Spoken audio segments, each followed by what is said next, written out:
아빠의 할아버지야. 늙은이가 목발 짚고 왔구만. 도대체 제 아들 면회가 왜 안 되는 건가요? 20시간째 기다리고 있습니다만. 거참 말귀를 못 알아먹으시네. 왜 이렇게 떼쓰는 거요? 지금 이 헌병의 말투 듣고 화 안 나세요? 하지만 이건 시작일 뿐입니다. 이 목발 짚은 아버지가 누군지 알게 되는 순간 소름이 돋을 거예요. 여러분은 지금 무엇을 하며 듣고 있나요? 퇴근길 차에서? 아니면 저녁 산책을 하며 들어주시는 건가요? 어떤 순간이든 함께 해주셔서 감사합니다. 여러분의 일상이 궁금합니다. 댓글로 알려주시면 더 즐거운 시간이 되실 거예요. 잠시만요. 구독과 좋아요 한 번씩만 꼭 부탁드립니다. 바로 시작하겠습니다. 경상남도 진주 외곽 남강이 바다와 만나는 작은 포구에 박정환의 낚시점이 있었다. 67세의 박정환은 목발을 짚고 가게 앞에서 낚시 장비를 정리하고 있었다. 그의 오른쪽 다리는 무릎 아래가 의족이었다. 27년 전 해외 파병 중 입은 상처였다. 하지만 여전히 곧은 등과 단단한 어깨는 한때 해병 대사령부를 이끌었던 위엄을 간직하고 있었다. 여보, 민석이한테서 안부 전화 온 지 벌써 2주가 다 되어가네요. 아내 순자가 가게 안에서 나오며 걱정스럽게 말했다. 59살의 순자는 박정환보다 8살 어렸지만 늦은 나이에 얻은 막내 아들 걱정만큼은 남편보다 더했다. 그러게 말이야. 평소 같으면 일주일에 2번은 전화했는데 박정환도 속으로는 걱정이 되었지만 내색하지 않으려 했다. 아들이 해병대에 입대한 것이 자랑스러우면서도 한편으로는 불안했다. 자신이 겪었던 군대와 지금의 군대는 많이 달라졌을 것이다. 해병대는 괜찮을 거야. 내가 있던 곳인데. 그래도요. 요즘 뉴스 보면 군대에서 안 좋은 일들이 많잖아요. 순자의 걱정에 박정환은 말없이 바다를 바라봤다. 저 멀리 수평선 너머에 아들이 있다는 생각에 가슴이 먹먹해졌다. 박정환의 머릿속에 23년 전 기억이 떠올랐다. 44살의 늦은 나이에 막내 아들을 얻었을 때의 감격이었다. 여보, 아들이에요. 건강한 아들. 병원에서 들려온 소식에 박정환은 목발을 짚고 뛰다시피 병실로 달려갔다. 갓 태어난 아들을 본 순간 그의 눈에서 눈물이 쏟아졌다. 이 아이에게는 내가 못해준 모든 것을 다 해주고 싶다. 두 딸은 이미 중학생이 되어 있었다. 박정환이 부상으로 전역한 후 힘든 시절을 함께 견뎠던 가족에게 막내 아들의 탄생은 새로운 희망이었다. 민서가 아빠가 못다한 꿈을 내가 이뤄다오. 박정환은 아들을 조심스럽게 안으며 속삭였다. 작은 손이 자신의 손가락을 꽉 잡는 순간 그는 다짐했다. 이 아이만큼은 어떤 어려움도 겪지 않게 해주겠다고. 민석이는 아버지의 영향을 받아 자연스럽게 해병대에 관심을 가졌다. 어릴 때부터 아버지의 해병대 이야기를 들으며 자랐고 집안 곳곳에 걸린 해병대 관련 사진들을 보며 꿈을 키웠다. 아버지, 저도 해병이 되고 싶어요. 대학 졸업을 앞둔 민석이가 조심스럽게 말했을 때 박정환의 마음은 복잡했다. 정말이냐? 네. 아버지처럼 멋진 해병이 되고 싶습니다. 박정환은 잠시 말을 잇지 못했다. 자랑스러우면서도 두려웠다. 군대라는 곳이 얼마나 힘든지, 그리고 자신이 거기서 어떤 상처를 입었는지 누구보다 잘 알고 있었다. 민서가, 해병대는 쉬운 곳이 아니다. 알고 있어요. 하지만 해보고 싶어요. 아들의 단호한 의지를 본 박정환은 결국 동의했다. 해병 정신은 강요하는 것이 아니라 스스로 선택하는 것이기 때문이었다. 좋다. 하지만 조건이 있다. 뭐든지 말씀하세요. 항상 옳은 일을 해라. 해병은 강하기만 해서는 안 된다. 정의로워야 한다. 오후 2시가 조금 넘어서 가게 안쪽에서 전화벨이 울렸다. 박정환은 목발을 짚고 천천히 일어나 전화를 받았다. 여보세요. 사령관님, 김창수입니다. 박정환이 현역 시절 가르쳤던 후배 중령이었다. 지금은 예편하여 부산에서 작은 사업을 하고 있는 김창수였다. 그의 목소리가 평소와 달리 무거웠다.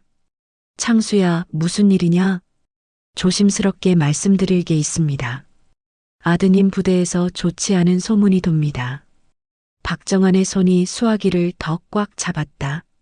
순자도 남편의 표정 변화를 알아채고 다가왔다. 무슨 소문인가? 간부가 병사를 폭행했다는. 그런데 그 피해자가. 김창수가 말을 망설이자 박정환의 가슴이 급격히 뛰기 시작했다. 빨리 말해. 박민석 상병입니다. 순간 박정환의 세상이 멈춘 것 같았다. 바다 소리도 갈매기 울음소리도 모든 것이 사라진 듯했다. 순자가 남편의 팔을 붙잡으며 무슨 일이냐고 물었지만 박정환은 대답할 수 없었다. 확실한 건가? 아직 확인 중이지만 현재 면회가 금지되어 있다고 합니다. 그리고 군납 비리와 관련된 일이라고 하더군요. 박정환의 호흡이 가빠졌다. 순자는 남편의 얼굴이 창백해지는 것을 보고 더욱 불안해했다. 고맙다, 창수야. 내가 직접 확인해 보겠다. 사령관님, 혹시 도움이 필요하시면 언제든 연락 주세요. 전화를 끊은 박정환은 그 자리에 주저앉았다. 목발이 바닥에 떨어지는 소리가 크게 울렸다. 여보, 무슨 일이에요? 민석이가 어떻게 됐다는 거예요? 순자의 다급한 물음에 박정환은 간신히 입을 열었다. 민석이가 부대에서 폭행을 당했다고 한다. 뭐라고요? 순자의 얼굴에서 혈색이 사라졌다. 자식을 둔 어머니로서 상상할 수 없는 일이었다. 당장 가봐야 해요. 우리 민석이가 어떻게 됐는지. 순자가 울먹이며 말했지만 박정환은 깊은 생각에 잠겨 있었다. 여보, 왜 아무 말씀이 없으세요? 미안하다. 생각을 좀 해보자. 생각은 무슨, 당장 가서 민석이 데려와야죠. 순자의 목소리가 점점 커졌다. 하지만 박정환은 성급하게 행동해서는 안 된다는 것을 알고 있었다. 군대라는 조직의 특성상 함부로 개입했다가는 오히려 아들에게 해가 될 수 있었다. 순자야, 진정해. 우선 정확한 상황을 파악해야 한다. 정확한 상황이 뭐가 중요해요? 우리 아들이 맞았다는데. 순자의 눈에서 눈물이 흘러내렸다. 박정환도 마음은 같았지만 감정에 휩쓸려서는 안 되었다. 내가 직접 가서 확인해 보겠다. 저도 같이 갈래요. 안 된다. 이런 일은 내가 처리하는 게 좋겠다. 박정환의 단호한 말에 순자는 더 이상 말할 수 없었다. 하지만 그녀의 마음은 찢어질 듯 아팠다. 박정환은 옷을 갈아입으며 과거를 떠올렸다. 20대 후반 해병 수색대 소대장으로 복무했던 시절이 생각났다. 그때의 박정환은 부하들 사이에서 강철 소대장이라고 불렸다. 엄격하지만 공정했고 무엇보다 부하들을 가족처럼 아꼈다. 소대장님, 저희를 왜 이렇게 챙겨주세요? 한 부하가 물었을 때 박정환은 이렇게 대답했다. 너희들은 내 아들들이다. 아버지가 아들을 지키는 것은 당연한 일이지. 그런 박정환이었기에 부하들의 신뢰도 받을 수 있었고 결국 해병 대사령부 부사령관까지 올라갈 수 있었다. 그런 내가 정작 내 아들은 지켜주지 못했다고? 박정환의 가슴에 자책감이 밀려왔다. 박정환은 평소 입던 편한 바람막이와 모자를 꺼냈다. 거울을 보니 초라한 모습이었다. 목발을 짚고 낡은 옷을 입은 채로는 그 누구도 한때 해병 대사령부를 이끌었던 인물이라고 생각하지 못할 것이다. 하지만 그게 더 좋다. 먼저 상황을 정확히 파악해야 한다. 박정환은 작은 가방에 필요한 물건들을 챙겼다. 지갑, 휴대폰, 그리고 오래된 신분증. 해병대 부사령관 시절에 군복을 입고 찍은 사진이 박혀 있는 예비역 증명서였다. 여보, 정말 혼자 가시는 거예요? 순자가 걱정스럽게 물었다. 괜찮다. 오늘 중으로 연락하겠다. 몸 조심하세요. 무리하지 마시고. 순자의 걱정 어린 목소리에 박정환의 마음이 무거워졌다. 아내도 자신만큼이나 아들이 걱정되는 것을 알 수 있었다. 민서가 아빠가 간다. 차고에서 10년 넘은 소나타를 끌어냈다. 목발을 조수석에 놓고 시동을 걸었다. 진주에서 창원까지는 1시간 반 거리였다. 차를 몰면서 박정환은 계속 생각했다. 군납비리? 그것과 아들이 무슨 관련이 있다는 것일까? 그리고 왜 폭행을 당해야 했을까? 민석이가 뭔가 잘못된 것을 봤을 수도 있다. 그래서 생각할수록 상황이 심각해 보였다. 오후 4시 박정환은 창원 해병대 부대 정문에 도착했다. 높은 철조망과 엄숙한 분위기가 그를 맞았다. 정문 초소에는 완전군장을 한 젊은 헌병이 서 있었다. 박정환은 차에서 내려 목발을 짚고 천천히 정문으로 걸어갔다. 그의 모습은 평범한 시골 노인과 다를 바 없었다. 안녕하세요. 면회 신청하려고 합니다. 헌병은 박정환을 위아래로 훑어보며 무표정하게 대답했다.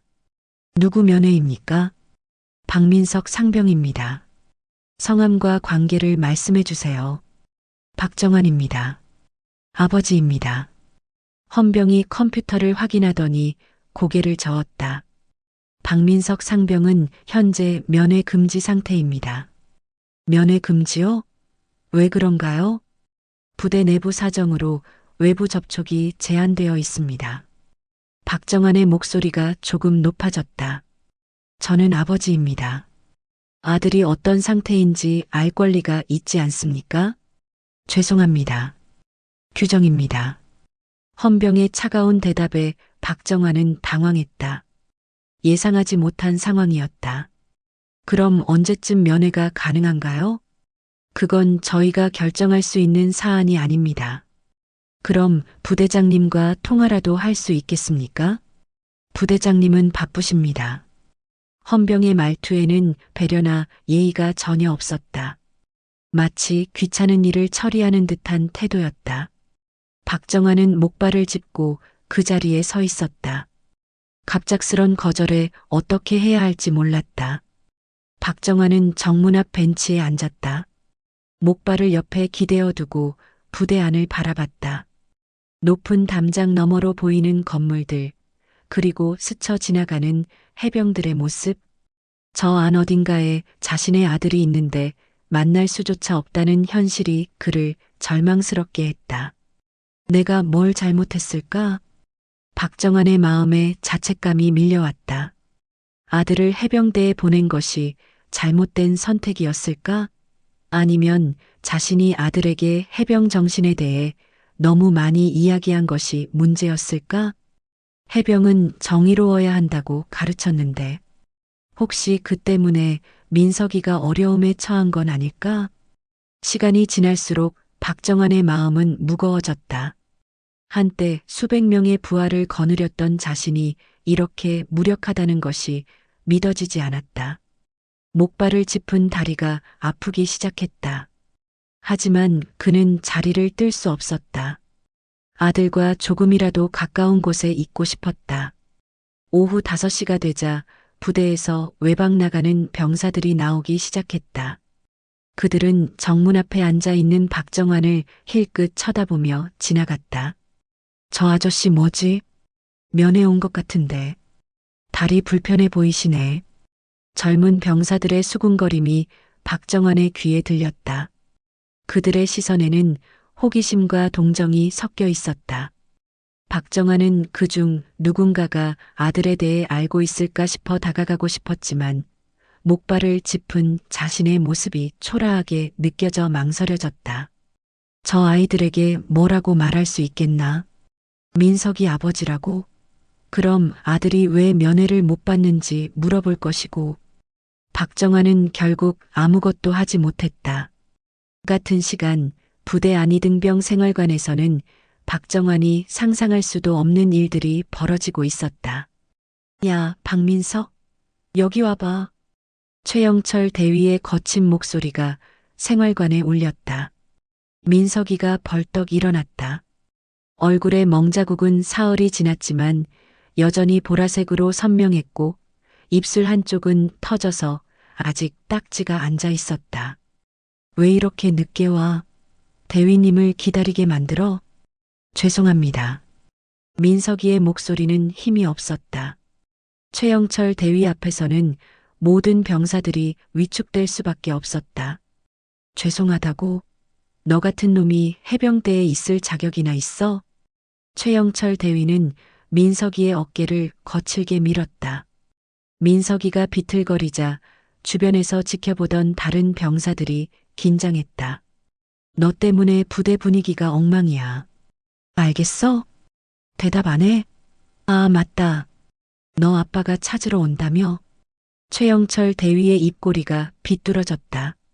불쌍한 아빠. 목발 짚고 와서 기다리고 있다던데? 헌병들한테 쫓겨났지? 민석이의 얼굴이 창백해졌다. 아버지가 부대에 와 계신다는 것을 이제야 알았다. 아버지가 여기 계세요? 그래. 내 때문에 늙은 아버지가 고생하고 있어. 어떤 기분이야? 최영철 대위는 민석이의 가슴을 손가락으로 찔렀다. 못난 아들 때문에 아버지가 창피당하고 있는 기분이 어때? 민석이의 눈에 눈물이 고였다. 아버지께 이런 걱정을 끼칠 줄은 몰랐다. 최영철 대위는 민석이를 보며 일주일 전을 떠올렸다. 모든 것이 시작된 그날을 말이다. 그날 민석이는 급식소에서 이상한 광경을 목격했다. 급식 납품업체 사장이 최영철 대위에게 두꺼운 봉투를 건네는 것이었다. 대위님, 이번 달도 잘 부탁드립니다. 뭐가 들었나? 평소보다 조금 더 넣었습니다. 곧 감사가 있다고 하니까요. 민석이는 숨을 죽이고 그 광경을 지켜봤다. 납품업체에서 간부에게 돈을 주고 있는 것이 분명했다. 이런, 이게 군납비리구나. 민석이는 충격을 받았다. 아버지가 항상 강조했던 해병 정신과는 정반대의 모습이었다. 신고해야 하나? 하지만 증거가 고민하던 민석이는 며칠 후 결정적인 장면을 또 목격했다. 급식소 창고에서 상한 식자재를 멀쩡한 것처럼 포장하는 것을 본 것이다. 이건 안 돼. 동료들이 먹는 음식인데. 민석이는 휴대폰으로 몰래 사진을 찍었다. 그리고 상급자에게 신고하기로 결심했다. 하지만 민석이의 계획은 최영철 대위에게 들키고 말았다. 야, 박민석, 너 뭐 하는 거야? 창고에서 나오는 민석이를 본 최영철 대위가 다가왔다. 아, 대위님. 그냥. 폰 뭐야? 뭘 찍었어?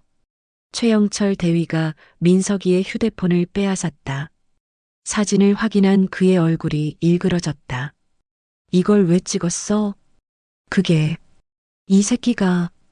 최영철 대위의 주먹이 민석이의 얼굴을 가격했다. 민석이가 비틀거리며 쓰러졌다. 내가 무슨 증거를 가지고 있다고 생각해? 함부로 말하면 너만 손해야. 최영철 대위는 민석이를 발로 찼다. 이런 걸 누구한테 말하려고 했어? 부대장? 상급 부대? 아, 아닙니다. 거짓말. 이 사진 삭제해. 최영철 대위는 휴대폰을 바닥에 던져 부숴버렸다. 앞으로 입 닥치고 있어. 이런 일 없었던 거야. 알겠어? 민석이는 피를 흘리며 고개를 끄덕일 수밖에 없었다.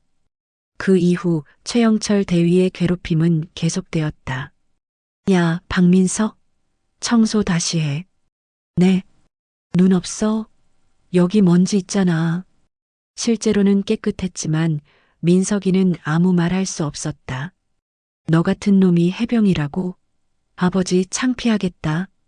매일같이 이어지는 모욕과 괴롭힘. 다른 병사들도 최영철 대위의 눈치를 보느라 민석이를 도울 수 없었다. 민석아, 괜찮냐? 같은 생활관의 김수호가 조심스럽게 물었다. 괜찮다. 신경 쓰지 마. 하지만 이건 너무해. 대위가 왜 저래? 민석이는 대답할 수 없었다. 진실을 말하면 김수호까지 위험해질 수 있었다. 형, 이거 정말 이상해요. 이등병 정우진이 상병 이준영에게 속삭였다. 뭐가? 최 대위가 민석이한테만 유독 심하잖아요. 뭔가 있는 것 같은데. 조용히 해. 들릴라. 이준영도 상황이 이상하다는 것을 알았지만 어떻게 할 방법이 없었다. 그런데 민석이 아버지가 정문에 와 계신다던데? 진짜? 면회하러? 응. 근데 대위가 면회 금지시켰다더라. 이상하네. 왜? 병사들은 수군거렸지만 감히 나서서 뭔가 할 수는 없었다. 최영철 대위의 권력 앞에서 그들도 약자일 뿐이었다. 최영철 대위에게는 박정환이라는 이름에 대한 오래된 기억이 있었다. 20년 전 그가 이등병이었을 때의 일이었다. 당시 소대장이었던 박정환에게 혹독하게 훈련받았던 기억. 그때 받았던 모욕감과 분노가 아직도 가슴 깊숙이 남아 있었다. 박정환. 설마 그 박정환의 아들인가? 최영철은 민석이를 바라보며 생각했다. 비슷한 얼굴형, 고든 자세. 점점 확신이 들었다. 그렇다면 재미있겠는데. 옛날에 나를 괴롭혔던 그놈의 아들을. 최영철 대위의 입에 비웃음이 번졌다. 그런데 말이야, 내 아버지가 누군지 알고 있니? 최영철 대위가 민석이에게 물었다. 무슨 말씀이세요? 박정환이라는 이름 어디선가 들어본 것 같은데. 혹시 옛날에 해병대에 있었던 사람인가? 민석이는 고개를 끄덕였다. 네. 해병대 부사령관이셨습니다. 부사령관? 최영철 대위의 얼굴이 굳어졌다. 설마 그 박정환이 부사령관까지 올라갔다는 말인가? 투스타. 소장까지 했다고? 네. 순간 최영철 대위의 마음에 복잡한 감정이 일었다. 분노와 두려움 그리고 묘한 쾌감이 뒤섞였다. 그래. 그 잘난 박정환의 아들이 내 손에 있다. 같은 시간 진주의 집에서는 순자가 애타게 기다리고 있었다. 여보는 언제 연락 주실까? 순자는 휴대폰을 들여다보며 불안해했다. 아들이 폭행당했다는 소식에 마음이 찢어질 것 같았다. 우리 민석이가 정말 어떻게 된 걸까? 많이 다쳤을까? 순자는 민석이 어릴 때를 떠올렸다. 다른 아이들과 싸우고 와서 울 때마다 가슴이 아팠던 기억들. 그때도 작은 상처에 이렇게 걱정했는데 지금은. 순자의 눈에서 눈물이 흘러내렸다. 저녁 6시 박정환은 다시 일어나 초소로 향했다. 다른 헌병으로 교대되어 있었다. 죄송합니다. 다시 한번 부탁드리는데 제 아들 면회를 허락해 주실 수 없을까요? 새로 온 헌병도 컴퓨터를 확인하더니 같은 대답을 했다. 박민석 상병은 면회 금지입니다. 저는 아버지입니다. 무슨 일이 있었는지라도 알려주실 수 있나요? 개인정보는 말씀드릴 수 없습니다. 개인정보가 아니라 제 아들 안부를 묻는 겁니다. 박정환의 목소리가 높아졌지만 헌병은 변함없이 차가웠다. 규정상 불가능합니다. 그럼 언제까지 기다려야 합니까? 그건 저희도 모릅니다. 박정환은 다시 벤치에 앉았다. 목발을 짚은 다리가 점점 아파왔지만 자리를 뜰 수 없었다. 내가 뭘 잘못했을까? 박정환의 마음에 깊은 자책감이 밀려왔다. 아들을 해병대에 보낸 것이 잘못이었나? 해병 정신에 대해 너무 많이 이야기한 것이 문제였나? 한때 수백 명의 부하를 거느렸던 자신이 이렇게 무력하다는 것이 견딜 수 없었다. 민서가 아빠가 너를 지켜주지 못해서 미안하다. 저녁이 되자 더 많은 병사들이 부대를 나섰다. 그들은 정문 앞에 앉아 있는 박정환을 힐끗 쳐다보며 지나갔다. 저 아저씨 아직도 계시네. 다리 불편해 보이시는데 안타깝다. 면회도 안 되는데 왜 계속 기다리실까? 젊은 병사들의 수군거림이 박정환의 귀에 들렸다. 그들의 시선에는 호기심과 동정이 섞여 있었다. 박정환은 그중 누군가가 아들에 대해 알고 있을까 싶었지만 다가갈 용기가 나지 않았다. 오후 7시 박정환은 집에 전화를 걸었다. 여보세요, 순자야. 여보, 어떻게 됐어요? 민석이는 괜찮아요? 순자의 다급한 목소리에 박정환의 가슴이 아팠다. 아직 면회를 못했다. 면회를 못했다고요? 왜요? 면회 금지라고 한다. 그럼 우리 민석이가 어떤 상태인지도 모른다는 거예요? 순자의 목소리가 떨렸다. 미안하다. 내가 무능해서. 무능하다니 무슨 말씀이에요? 여보 잘못이 아니잖아요. 하지만 여보, 오늘 밤은 집에 오세요. 내일 다시 가보시든지. 안 된다. 민석이를 보기 전까지는 여기서 기다리겠다. 박정환의 단호한 말에 순자는 더 이상 말할 수 없었다. 밤 9시가 되자 부대 주변이 조용해졌다. 가로등 불빛 아래 홀로 앉아 있는 박정환의 모습이 더욱 쓸쓸해 보였다. 목발을 짚고 오래 앉아 있으니 허리와 다리가 아팠다. 하지만 그는 자리를 뜨지 않았다. 민서가, 아빠가 여기 있다. 조금만 기다려라. 박정환은 부대 안을 바라보며 마음속으로 아들에게 말을 걸었다. 같은 시간 부대 안 생활관에서는 민석이가 침대에 누워 천장을 바라보고 있었다.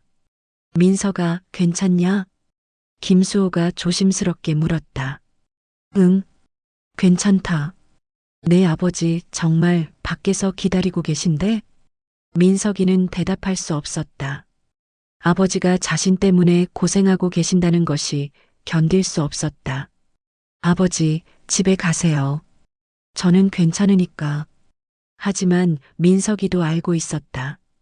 아버지는 절대 포기하지 않을 것이라는 것을. 새벽 2시, 박정환은 여전히 벤치에 앉아 있었다. 가을밤에 차가운 바람이 불어왔지만 그는 묵묵히 견뎠다. 지나가는 사람들은 없었고 부대 주변은 고요했다. 오직 가로등 불빛과 그의 그림자만이 정적을 깨고 있었다. 이런 식으로 언제까지 기다려야 하나? 박정환의 마음에 절망감이 밀려왔다. 하지만 포기할 수는 없었다. 아들을 위해서라면 며칠이고 기다릴 각오였다. 목발에 기댄 채 잠깐 눈을 감았다. 그러자 민석이 어릴 때 모습이 떠올랐다. 아빠, 나도 해병이 될 수 있을까? 그럼. 내가 정의로운 마음을 가지고 있다면 언제든지. 정의로운 마음이 뭐야? 남을 도우고 잘못된 것을 바로잡으려는 마음이지. 그때의 대화가 지금 이 상황을 만든 것일까? 박정환은 자신이 아들에게 가르쳤던 것들이 오히려 아들을 위험에 빠뜨린 것은 아닌지 걱정되었다. 새벽 3시가 되자 박정환은 휴대폰을 꺼냈다. 오래된 전화번호를 찾아 전화를 걸었다. 여보세요, 김창수야. 사령관님? 이 시간에 웬일이십니까? 미안하다. 급한 일이 생겨서. 어떻게 되셨습니까? 부대에서 면회를 거절당했다. 민석이를 볼 수가 없어. 김창수의 목소리에 놀라움이 섞였다. 면회 거절이라고요? 아버지인데? 그렇다. 면회 금지라고 하더군. 이상하네요. 보통 그런 경우는. 창수야, 혹시 내가 아는 사람 중에 창원 부대에 있는 사람 없나? 글쎄요. 있을 수도 있는데. 확인해 보겠습니다. 고맙다. 하지만 조심스럽게 해줘. 민석이에게 해가 되면 안 되니까. 알겠습니다. 내일 아침에 연락드리겠습니다. 전화를 끊은 박정환은 다시 부대를 바라봤다. 어둠 속에서도 그 담장 너머에 아들이 있다는 것만으로도 위안이 되었다. 민석아, 아빠가 반드시 너를 만나겠다. 조금만 기다려라. 새벽 4시, 박정환은 벤치에서 잠든 듯 깨어있는 듯 몽롱한 상태였다. 차가운 바람이 불어와 그를 잠깨웠다. 그러자 25년 전 기억이 물밀듯 밀려왔다. 90년대 후반 해병 수색대 대대장이었던 박정환은 부하들 사이에서 강철 대대장이라고 불렸다. 엄격하지만 공정했고 무엇보다 부하들을 진심으로 아꼈다. 대대장님, 이등병 최영철이 또 사고를 쳤습니다. 당시 부소대장이 보고했다. 무슨 사고? 후임병을 괴롭혔다고 합니다. 이번이 3번째입니다. 박정환은 최영철을 불러들였다. 키 크고 건장한 체격에 반항적인 눈빛을 한 20살 청년이었다. 최영철 이등병. 네. 왜 후임을 괴롭혔나? 괴롭힌 게 아닙니다. 군기를 잡아준 겁니다. 최영철의 말투에는 뻔뻔함이 묻어 있었다. 군기, 약한 사람을 괴롭히는 것이 군기인가? 약하니까 단련시켜주는 겁니다. 박정환의 눈빛이 차갑게 변했다. 최영철, 해병대가 뭔지 아나? 강한 부대입니다. 틀렸다. 해병대는 정의로운 부대다. 강하기만 하고 정의롭지 않으면 그건 폭력배와 다를 바 없다. 박정환은 최영철을 똑바로 바라봤다. 앞으로 후임 괴롭히는 일 없기를 바란다. 다음에 또 그런 일 있으면 가만두지 않겠다. 최영철은 대답하지 않았지만 그의 눈에는 분노와 굴욕감이 가득했다. 그로부터 몇 년 후 박정환은 소말리아 파병 부대장으로 임명되었다. 최영철도 그 부대에 포함되어 있었다. 대대장님, 민간인 대피소 근처에서 폭발물이 발견되었습니다. 규모는 대인질에 여러 개가 연결되어 있습니다. 폭발하면 대피소가 날아갈 수 있습니다. 박정환은 즉시 현장으로 달려갔다. 대피소에는 노인과 어린이들이 있었다. 폭발물 처리반은 언제 도착하나? 2시간 후입니다. 2시간이면 너무 늦다. 박정환은 직접 폭발물 제거에 나섰다. 조심스럽게 지뢰에 접근하여 신관을 제거하기 시작했다. 대대장님, 위험합니다. 물러서 있어라. 그때 최영철이 있었다. 박정환의 모습을 지켜보며 복잡한 감정을 느끼고 있었다.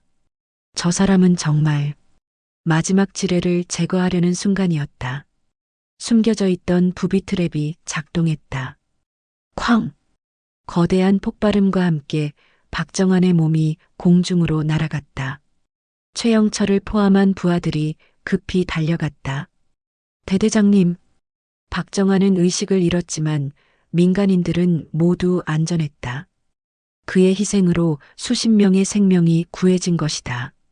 독일 군병원에서 깨어난 박정환을 가장 먼저 찾아온 것은 해병 대사령관이었다. 고생했다, 박 대대장. 사령관님, 내 덕분에 많은 생명을 구했다. 자랑스럽다. 다리가. 걱정하지 마라. 다리 하나 없다고 해서 내 가치가 줄어드는 것은 아니다. 박정환의 눈에 눈물이 고였다. 계속 해병대에서 복무할 수 있을까요? 물론이다. 우리에게는 내 같은 지휘관이 필요하다. 그 후 1년간의 재활을 거쳐 박정환은 복귀했다. 목발을 짚었지만 그의 정신력은 오히려 더 강해져 있었다. 대대장님, 돌아오셨군요. 부하들이 환영했다. 그들에게 박정환은 영웅이었다. 박정환은 재활 경험을 바탕으로 부하들의 정신력 강화에 더욱 힘썼다.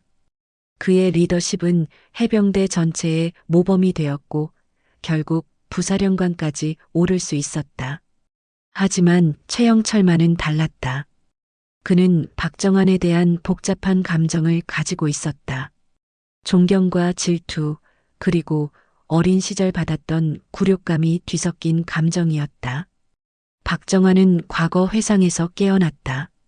새벽 5시였다. 최영철, 그때 그 아이가 대위가 되었다고? 박정환은 김창수에게서 들은 이름을 떠올렸다. 설마 그 최영철이 지금 민석이를 괴롭히고 있는 것일까? 만약 그렇다면 박정환의 가슴에 불안감이 밀려왔다. 개인적인 감정으로 아들을 괴롭히고 있는 것이라면 상황은 더욱 심각해질 수 있었다. 오전 8시 박정환은 다시 초소로 향했다. 밤새 기다린 그의 모습은 더욱 초라해 보였다. 면회 신청하려고 합니다. 새로운 헌병이 근무하고 있었다. 성함과 관계를 말씀해 주세요. 박정환입니다. 박민석 상병의 아버지입니다. 헌병이 컴퓨터를 확인했다. 여전히 면회 금지 상태입니다. 하룻밤을 여기서 기다렸습니다. 제발 한 번만. 박정환의 간절한 목소리에 젊은 헌병이 잠시 망설였다. 아버님, 정말 죄송합니다. 저희도 규정을 따라야 해서. 적어도 이 헌병은 예의가 있었다. 그럼 부대장님께 전해주실 수 있나요? 아버지가 하룻밤 기다렸다고. 알겠습니다. 전해드리겠습니다. 같은 시간 부대 안에서는 박정환이 밤새 기다렸다는 소식이 퍼지고 있었다. 야, 민석이 아버지 진짜 밤새 기다렸대? 목발 짚고? 응. 벤치에서 잠도 안 자고. 병사들 사이에서 동정의 목소리가 나왔다. 이상하다. 왜 면회를 안 시켜주는 거야? 최 대위가 막은 거 아니야? 그런데 최 대위는 왜 그러는 걸까? 수군거림이 커지자 최영철 대위도 신경이 쓰였다. 시끄럽게 떠들지 마. 최영철 대위가 소리쳤지만 병사들의 시선이 곱지 않다는 것을 느낄 수 있었다. 김태식 중령은 부대장실에서 보고를 받고 고민에 빠져 있었다. 박민석 상병 아버지가 정문에서 밤새 기다렸다고? 네. 목발을 짚고 계신데도 자리를 뜨지 않으셨습니다. 김태식은 창문으로 정문을 내려다봤다. 멀리 벤치에 앉아 있는 박정환의 모습이 보였다. 왜 면회가 금지된 거지? 최영철 대위가 요청했습니다. 이유는 부대 내부 사정이라고. 김태식은 석연치 않았다. 아무리 내부 문제가 있다고 해도 아버지의 면회까지 막을 이유는 없었다. 최 대위 불러와. 네, 알겠습니다. 들어와. 최영철 대위가 부대장실에 들어왔다. 박민석 상병 면회 금지건에 대해 보고해. 부대 내부 기강 확립을 위한 조치입니다. 구체적으로?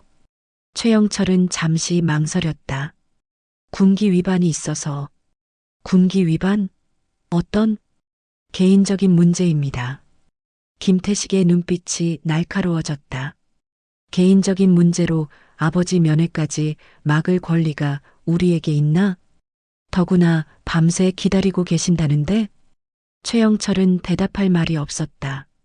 오늘 중으로 면회를 허용해. 하지만 명령이다.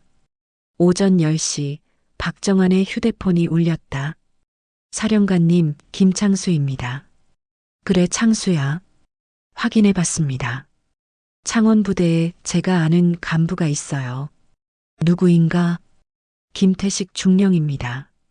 부대장이에요. 박정환은 그 이름을 떠올려 봤지만 기억나지 않았다. 어떤 사람인가?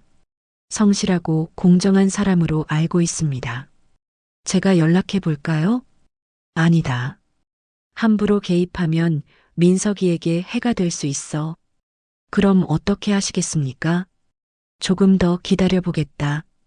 박정환은 성급하게 뒷공작을 하고 싶지 않았다. 정당한 방법으로 해결해야 한다고 생각했다. 오전 11시 한 대의 택시가 부대 앞에 멈췄다. 순자가 내렸다. 여보. 박정아는 아내의 모습을 보고 놀랐다. 순자야, 왜 여기까지? 혼자 두고 볼 수 없어서요. 순자의 눈은 빨갛게 부어 있었다. 밤새 울었던 것 같았다. 집에 있으라고 했잖아.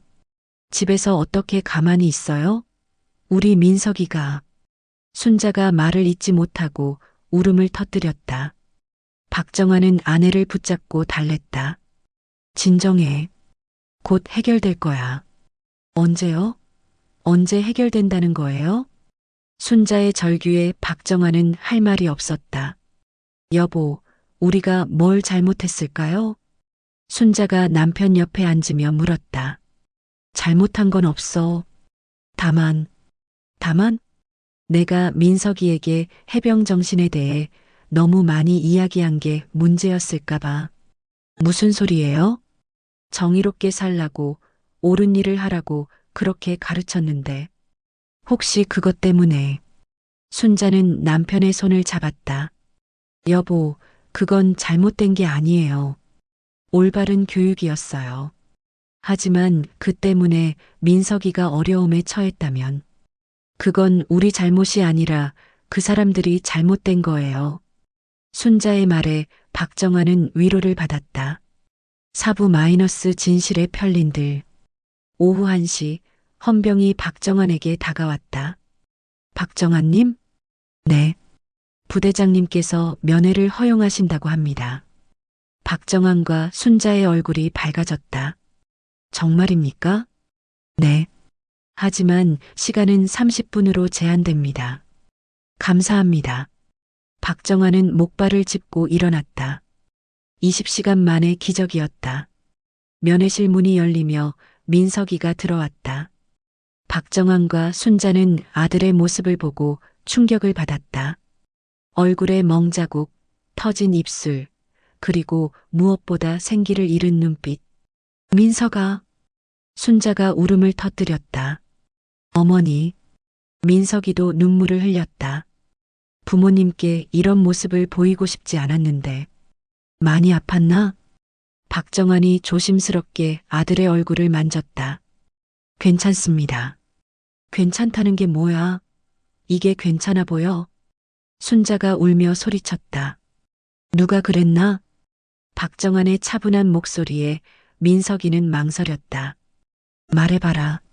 아버지가 해결해 줄게. 최영철 대위입니다. 박정환의 눈빛이 변했다. 역시 그 최영철이었다. 왜? 민석이는 일주일 전부터의 일을 차근차근 설명했다. 군납 비리를 목격한 것, 신고하려다 발각된 것, 그리고 폭행당한 것까지. 그래서 면회 금지가 된 거구나. 네. 입을 다물라고. 박정환의 주먹이 떨렸다. 아들이 옳은 일을 하려다가 이런 일을 당했다니. 잘했다. 네. 정의로운 일을 하려고 한 건 말이다. 민석이의 눈에 눈물이 고였다. 하지만 아버지까지 고생시켰잖아요. 그런 소리 하지 마라. 부당한 일을 당한 아들을 위해 아버지가 나서는 것은 당연한 일이다. 민석아, 최영철 대위가 아버지를 아는 것 같더냐? 네. 예전에 해병대에서 복무했다고 하던데요. 박정환은 고개를 끄덕였다. 그 사람과 아버지가 어떤 관계세요? 옛날에 내가 그 사람의 상관이었다. 그럼 왜? 복잡한 사정이 있다. 박정환은 자세한 설명을 피했다. 아들에게 과거의 일까지 부담 주고 싶지 않았다. 우리 민석이가 뭘 잘못했다고.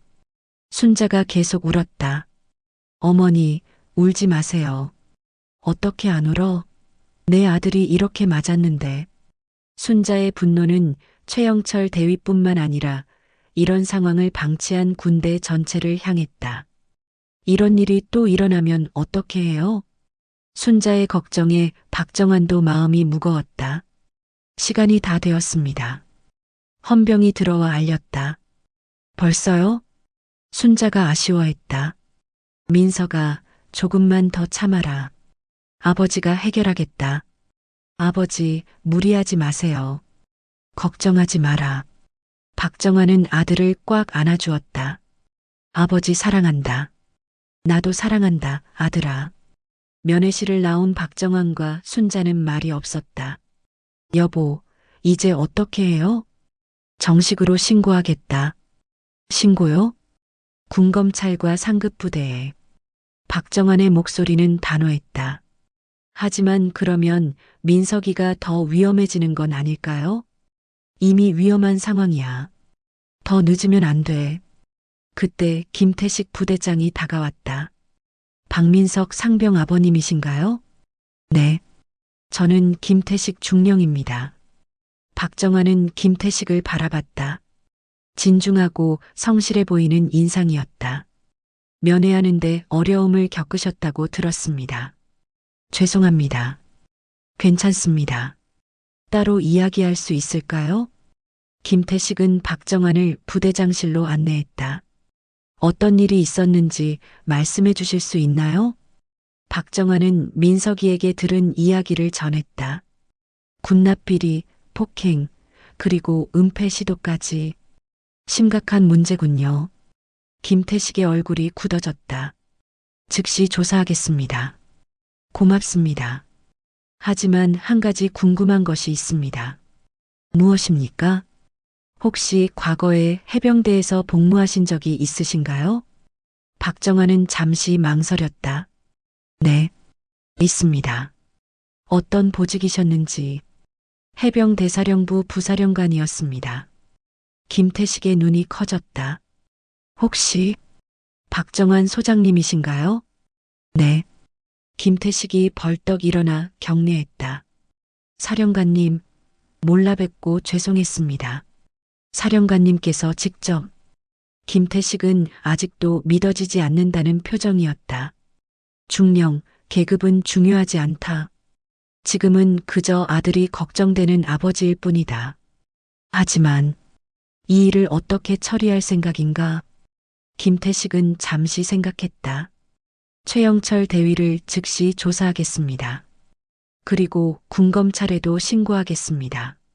고맙다. 사령관님, 혹시 최 대위와 개인적인 관계가 있으신가요? 박정환은 과거의 일을 간략하게 설명했다. 그런 일이. 김태식은 상황을 이해했다. 최영철 대위님, 부대장님께서 즉시 오시라고 합니다. 최영철은 불안한 마음으로 부대장실로 향했다. 뭔가 잘못되었다는 느낌이 들었다. 들어와. 부대장실에 들어선 최영철은 박정환을 보고 얼굴이 굳어졌다. 왜 저 사람이 여기에? 최 대위, 박민석 상병 폭행건에 대해 설명해. 폭행이라니요? 단순한 훈육이었습니다. 훈육?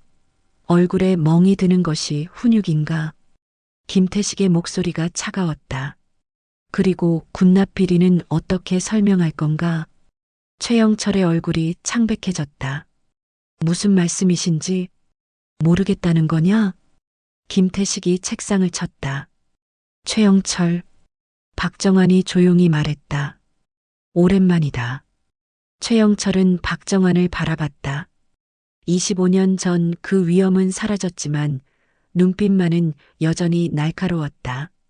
사령관님, 내가 내 아들을 때렸다고? 박정환의 목소리는 차분했지만 그 안에 담긴 분노를 최영철은 느낄 수 있었다. 그게 왜?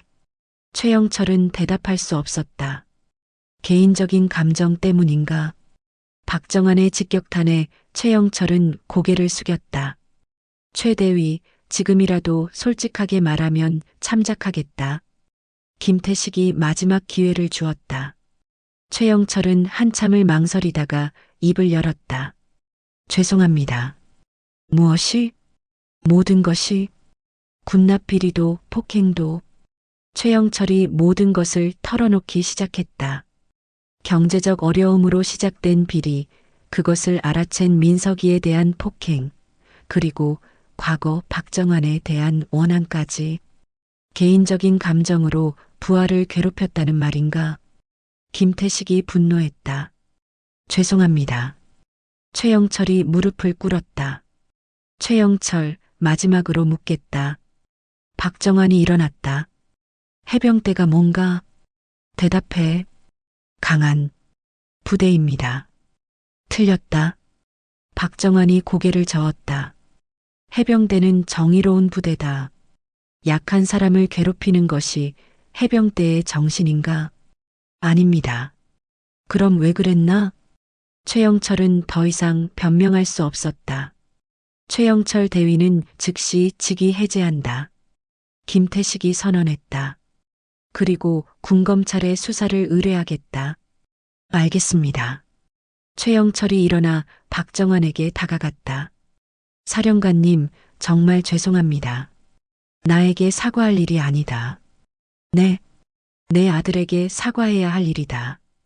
박정환의 말에 최영철은 고개를 끄덕였다. 잠시 후 민석이가 부대장실로 불려왔다. 민석아.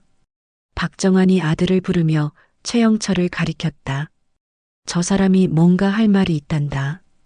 최영철은 민석이 앞에서 고개를 숙였다. 미안했다. 내가 잘못했다. 개인적인 감정으로 너를 괴롭힌 것은 해병대 정신에 어긋나는 일이었다. 민석이는 말없이 최영철을 바라봤다. 용서해달라는 말은 하지 않겠다. 다만 내가 옳은 일을 하려고 했다는 것을 인정한다. 최영철의 진심 어린 사과에 민석이는 고개를 끄덕였다. 알겠습니다. 최영철 대위의 직위 해제 소식은 부대 전체에 빠르게 퍼졌다. 진짜 해제됐다고? 응. 박민석이 아버지가 해병대 부사령관이었다더라. 헐. 그래서 그렇게 오래 기다리신 거구나.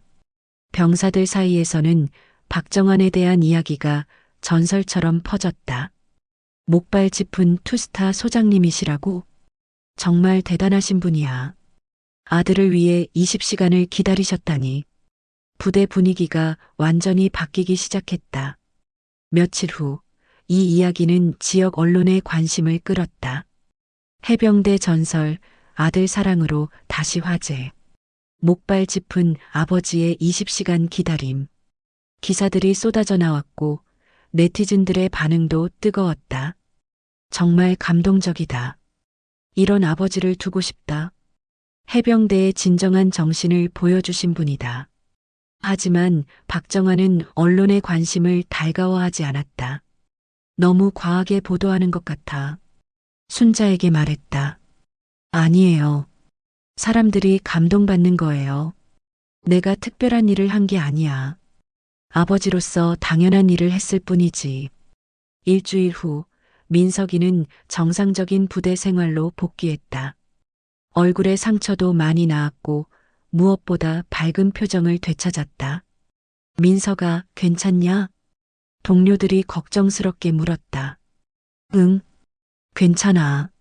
내 아버지 정말 대단하시다. 김수호가 감탄했다. 해병대 부사령관이셨다니 믿어지지 않아. 우리도 그런 용기를 가져야겠어. 동료들의 반응에 민석이는 아버지에 대한 자부심으로 가슴이 뿌듯했다. 최영철 대위 대신 새로운 대위가 부임했다. 이진우 대위 35살에 젊고 정의로운 간부였다. 안녕하십니까. 새로 부임한 이진우 대위입니다. 안녕하십니다. 병사들이 힘차게 대답했다. 앞으로 이 부대에서는 부정한 일이 절대 일어나지 않을 것입니다. 여러분도 당당하게 옳은 일을 하십시오. 이진우 대위의 말에 병사들의 표정이 밝아졌다. 그리고 박민석 상병. 네, 용기 있는 행동이었습니다. 앞으로도 정의로운 해병이 되어주기 바랍니다. 감사합니다. 김태식 부대장은 이번 사건을 계기로 부대 전체의 문화 개선에 나섰다. 오늘부터 매주 월요일은 정의로운 해병 교육 시간으로 정하겠습니다. 전 간부 회의에서 김태식이 발표했다. 그리고 부정행위 신고 시스템을 강화하겠습니다. 신고자는 철저히 보호하겠습니다. 간부들도 이번 사건을 교훈 삼아 각자 반성하기 시작했다. 우리도 더 조심해야겠어. 병사들을 가족처럼 대해야 해. 박정환의 이야기는 전국의 해병부대에 전해졌다. 박정환 전 부사령관의 정신을 본받자 우리도 정의로운 해병대를 만들어야 한다. 각 부대에서는 이번 사건을 교훈 삼아 병영 문화 개선에 나섰다. 해병대사령부에서도 주목했다. 박정환 소장님 같은 분이 계시기에 우리 해병대가 살아있는 것 같습니다. 사령관이 간부들에게 말했다. 정군에 걸쳐 이런 정신이 확산되기를 바랍니다. 한 달 후 민석이는 휴가를 나와 아버지와 바닷가를 걸었다. 아버지, 그때 정말 고생하셨죠? 고생이 아니야. 당연한 일이었지. 하지만 목발 짚고 20시간을. 박정환이 걸음을 멈추고 아들을 바라봤다. 민석아, 아버지가 내게 물어볼 것이 있다. 네. 후회하지 않나? 신고하려고 했던 건 말이야. 민석이는 고개를 저었다. 아니요. 오히려 자랑스러워요. 왜?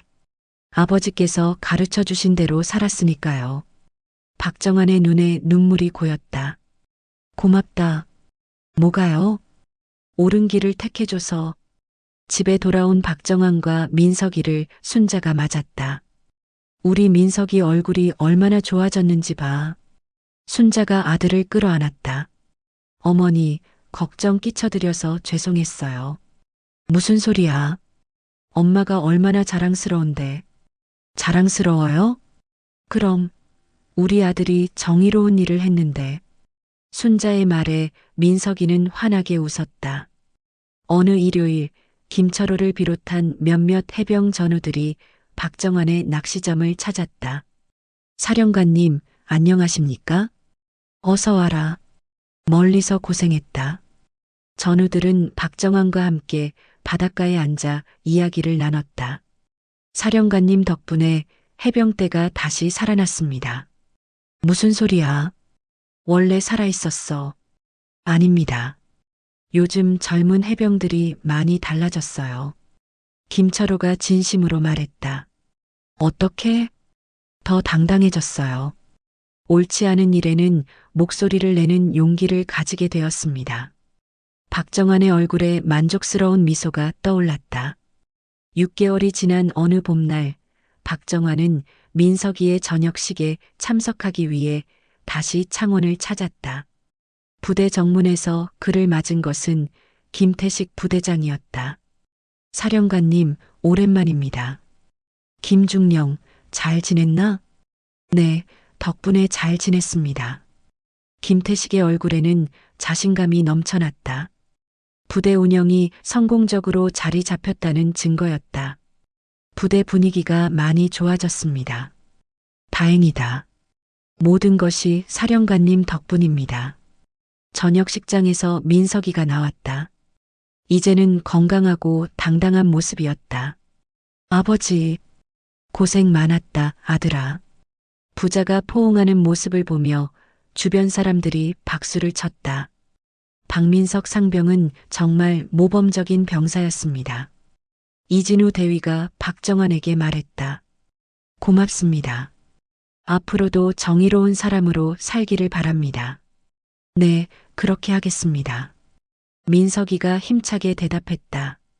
저녁식을 마친 후 가족은 부대 근처 식당에서 식사를 했다. 이제 뭘 할 생각이냐? 박정환이 물었다. 공무원 시험을 준비하려고 해요. 좋은 생각이다. 정의롭고 공정한 공무원이 되고 싶어요. 민석이의 말에 박정환은 고개를 끄덕였다. 내가 자랑스럽다. 저도 아버지가 자랑스러워요. 몇 달 후 민석이는 공무원 시험에 합격하여 지역청에서 일하기 시작했다. 민석 씨, 정말 성실하시네요. 동료들이 칭찬했다. 당연한 일을 할 뿐이에요. 민석이는 작은 일에도 성실하게 임했다. 아버지에게서 배운 정의로움을 일상에서 실천하려 노력했다. 혹시 예전에 군대에서 특별한 일이 있었나요? 한 동료가 물었다. 특별한 일이라기보다는 옳은 일을 하려고 노력했을 뿐이에요. 박정환은 다시 평범한 일상으로 돌아갔다. 하지만 이제 그를 바라보는 마을 사람들의 시선이 달라졌다. 정환이 형님, 정말 대단하십니다. 별일 아닙니다. 아버지로서 당연한 일을 했을 뿐이에요. 박정환은 여전히 겸손했다. 하지만 아들을 위해 그렇게까지 하시다니. 자식을 사랑하는 것은 모든 부모가 같습니다. 어느 날 지역 방송국에서 인터뷰 요청이 왔다. 사양하겠습니다. 박정환이 거절했다. 왜요, 여보? 순자가 물었다. 내가 특별한 일을 한 게 아니야. 그냥 아버지로서 당연한 일을 했을 뿐이지. 하지만 많은 사람들에게 감동을 주었잖아요. 그것만으로도 충분해. 박정환은 화려한 것보다 평범한 일상을 더 소중히 여겼다. 민석이는 공무원으로서 지역 주민들을 위해 열심히 일했다. 작은 불편사항도 놓치지 않고 해결하려 노력했다. 민석 씨 덕분에 우리 동네가 많이 좋아졌어요. 주민들이 고마워했다. 당연한 일입니다. 민석이는 아버지에게서 배운 겸손함을 잃지 않았다. 가끔 어려운 일이 생기면 아버지에게 전화를 걸어 조언을 구했다. 아버지, 이런 상황에서는 어떻게 해야 할까요? 내 마음이 시키는 대로 해라. 옳다고 생각하는 일이라면 주저하지 마라. 알겠습니다. 박정환의 이야기는 단순한 뉴스를 넘어서 사회적 메시지가 되었다. 진정한 아버지의 사랑이란 무엇인가? 정의를 위한 용기, 평범한 사람의 위대한 정신, 각종 강연회와 세미나에서 그의 사례가 인용되었다. 대학가에서는 박정환 신드롬이라는 말까지 생겨났다. 젊은이들이 그의 정신을 본받으려 하는 현상이었다. 8부- 영원한 가르침. 마지막 교훈. 어느 일요일 오후 박정환과 민석이는 함께 바닷가를 걸었다. 아버지와 아들 사이에는 이제 더 이상 말하지 않아도 이해하는 깊은 유대감이 있었다. 아버지, 그때를 생각하면 정말 감사해요. 무엇이? 아버지께서 포기하지 않으셨기 때문에 제가 여기까지 올 수 있었어요. 박정환이 걸음을 멈추고 아들을 바라봤다.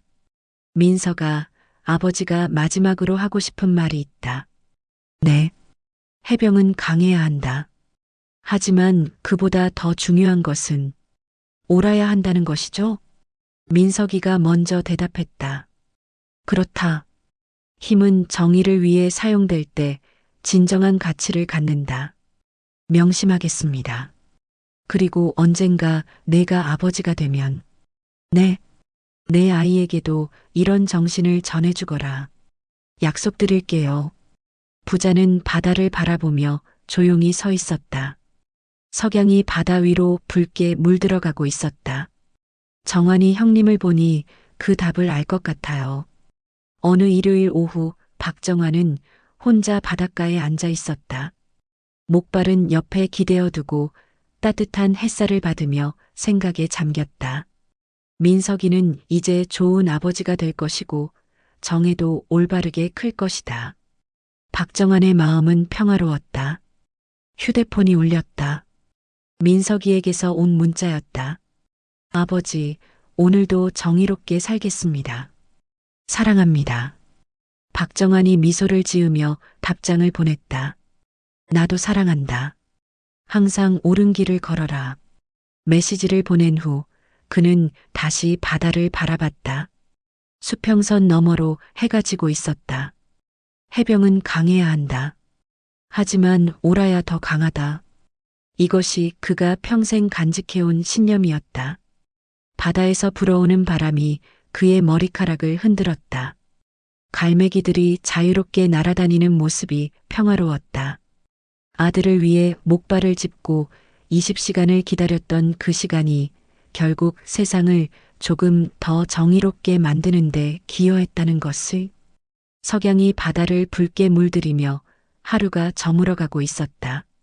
하지만 박정환이 남긴 정신은 영원히 사람들의 마음속에 남아 빛을 발할 것이었다. 마무리 멘트. 여러분은 이 이야기를 들으며 어떤 생각이 드셨나요? 혹시 주변에 박정한 씨 같은 분이 계신가요? 아니면 여러분도 비슷한 상황을 겪어보신 적이 있으신가요?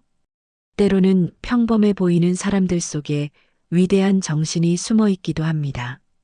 목발을 짚은 초라한 노인으로 보였던 분이 실은 해병대의 전설이었던 것처럼 말이죠. 여러분의 사연도 기다리고 있습니다. 여러분이 경험한 감동적인 이야기 혹은 누군가의 용기에 대한 이야기가 있다면 댓글로 들려주세요. 그 이야기들이 또 다른 누군가에게 용기를 줄 수 있을 것입니다. 오늘도 들어주셔서 감사합니다. 감사합니다. 감사합니다. 감사합니다. 감사합니다.